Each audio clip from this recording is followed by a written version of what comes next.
ఆ మరునాటి నుండే కొడుకు చేస్తున్న పనులు చూసి ఆవిడ విస్తుపోయింది. తెల్లవారుజామున లేచి ఇంటి పనులు, తల్లి సహాయాలతో వంట పనులు పూర్తి చేయడమే కాక కాదంబరికి చేయవలసిన పనులు చక్కగా చేసేస్తున్నాడు. ఒళ్ళు తుడవడం దగ్గర నుంచి భోజనం చేయడం వరకు కొడుకు చేయడం చూసి నీలమ్మ ఇలాంటి చాకరీ చేయాల్సి వచ్చిందేంట్రా అంటూ నిట్టూరిస్తే విశ్వం, బాగుందమ్మా, రోజు మనల్ని కూర్చోబెట్టి అన్ని పనులు చక్కబెట్టి కాదంబరికి కొన్నాళ్ళు మంచం మీద ఉండాల్సి వస్తే మాత్రం ఈ మాత్రం చేయడం కూడా గొప్పేనా అన్నాడు.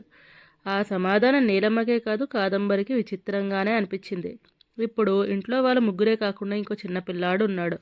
ఆ పిల్లాడు పనులన్నీ మంచం మీద నుండే కాదంబరి చెప్తుంటే విశ్వమే తల్లి సాయంతో చేసేస్తున్నాడు.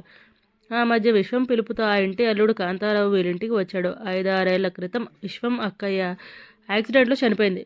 కాంతారావుకు మళ్ళీ పెళ్లి చేయాలని అతని పెద్దవారు ప్రయత్నాలు చేస్తుంటే చాలా సంబంధాలు అతని 3 ఏళ్ల కొడుకుని చూసి వెనక్కిపోయాయట. ఈ విషయం తెలిసిన విశ్వం అతన్ని ఒకసారి పిల్లాడిని తీసుకురమ్మని పిలవడం జరిగింది.